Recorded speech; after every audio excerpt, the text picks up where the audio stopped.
And I'd be curious to know from Hemant, what he thinks grounds his morality when you run into someone who's a postmodernist or a nihilist who says, well, why are you saying you have anything except preferences? Why should your preferences be binding on me any more than aesthetic preferences are? I prefer Stephen Sondheim to Andrew Lloyd Webber. Now, I might maintain that's an objectively true thing. But what is it about your preferences that means they're anything more than aesthetic preferences as applied to human action rather than art?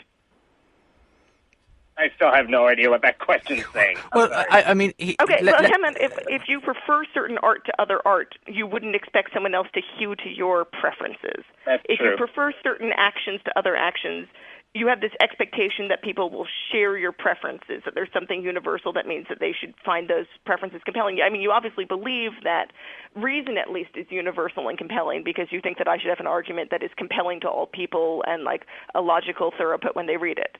Why is it that when it comes to moral questions, you think they're more like reason and less like art? I'm not sure how to answer that. I don't know that everyone should have the same morality, and I know that they don't, and not everyone's going to agree with my morality versus someone else's. I think you can have good reasons for choosing different paths in that sense. Well, then what's the heuristic by which you check? Some people, I think we both agree some people have, bad things that they value or, misapplied priorities or just actually, value bad things in the case of, the Taliban structure of morality where women are counted as less than human. Is there something that they're missing that means that they're, missing out on a fact that would tell them that's not true? Is that an arbitrary distinction and, you just don't share their beliefs, but there's not a reason they should share yours? That women should be treated equally? That's what I believe. That's what you believe. And Right. Some people don't believe that. What's the reason by which they should come to believe what we believe rather than say, oh, people all have different ideas? What's the reason other than some religious person told them otherwise, or they interpreted some holy book as being right, so they're just following that step? I mean, I still don't get how we have to deviate from someone who deviates from saying people are treated equally or treated equally. I suppose what Leah's asking is essentially what grounds your belief in the equality of human beings. What kind of would you point someone to? I didn't realize that needed justification. I mean, to say that people ought to be treated equally, that we ought to live by that golden rule so we can live a better life, to me, none of that stuff requires justification. To say anything deviated from that, you got to have a really good reason for saying you're superior to someone else, that someone else doesn't deserve the same rights that you do. As soon as you start making claims like that, you better have a good reason for it. Well, then it sounds like, Hemant, that you believe that there's some, universal groundwork of data, metaphysics, whatever you'd like to call it, that should lead everyone to similar conclusions, whether it's just even epistemological modesty. I don't have a reason to think that I'm superior to other people, so I'll act as though we're equal. Is that accurate, that you think there's a universal set of facts about how we should treat other people that everyone has access to? Because it sounds like you're saying people only deviate from that when they're pulled by some external force, like a book or a movement, but their baseline are some of these beliefs that we share. But it seems like that's the best way to live your life, where, you're no better than anyone else, you're no worse than anyone else. Let's treat people with decency, because that makes for a better life for all of us. And as soon as the problem is, some religious leader says, no, we're going to say that men are better than women, and people who follow this faith are headed for a better afterlife than the people of this faith. As soon as you start making up claims like that... But what's to say... Why should they not say that your claim is being made up, that all people are equal, Hemant? I mean, this is the point, is that you've got a different opinion to them, and I suppose Leah's just asking you, how would you show someone else that your opinion was the correct opinion? You do believe yours is the correct opinion, the other person is wrong. So upon what basis are you making that judgment? Because... to cut a long story short, this is the thing that is essentially at the core of Leah's conversion, is that there must be a moral lawgiver, let's say.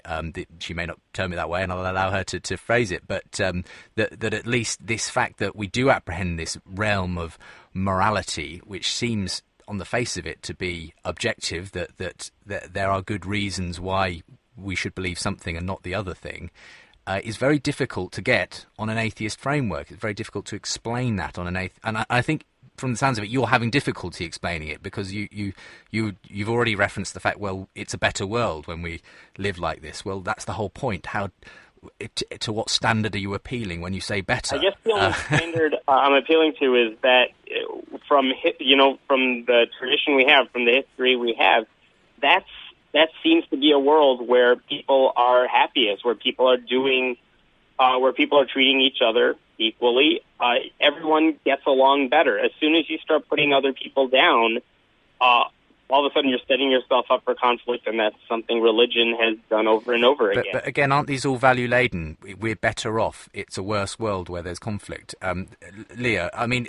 I think it's interesting that you're using happiness as kind of the metric, because I think we frequently run into the problem where someone claims to be happy, but we think they're being made happy by the wrong thing, or, where a friend says, look, I know you like him, I know you think he's good for you, but you're less yourself around him there. But I'm happy. You go, well, you're wrong to be made happy by this. Or there's a different kind of happiness that would be better for you, Your subjective feelings of happiness aren't the most reliable guide to what you should do. You need something, a little more robust to ground them in.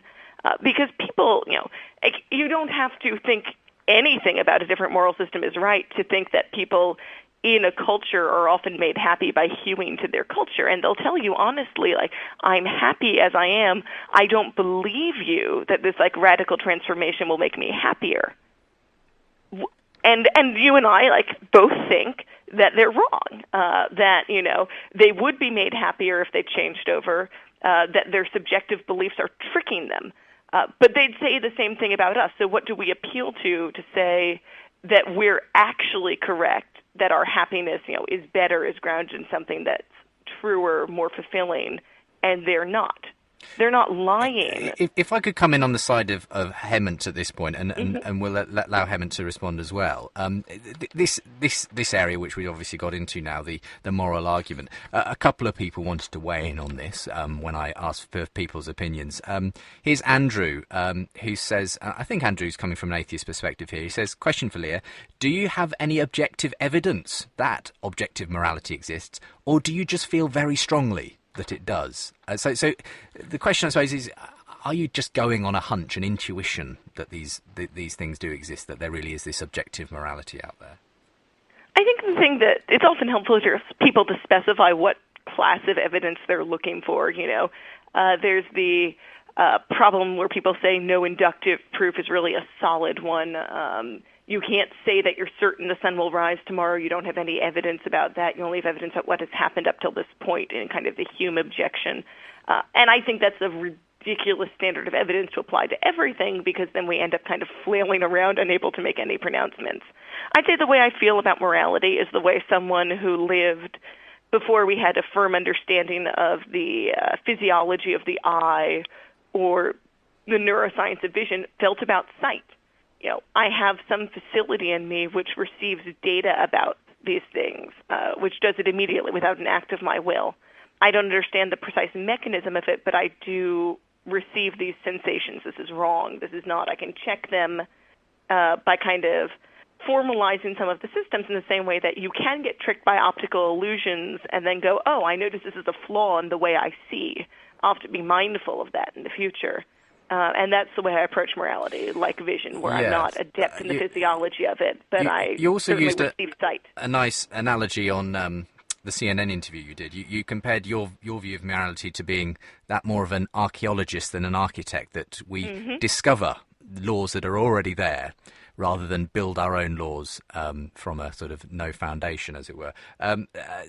Hemant, I mean, let's have you respond now. Are you any clearer? Is this making any more sense to you, or are you just still really... No, none whatsoever. But I guess my question is still, even if this morality thing, even if you're saying there is this objective, this lawgiver whatsoever, what I think when people have talked to me about this, what they don't understand is how you jump from any of that philosophical stuff to the Pope is right.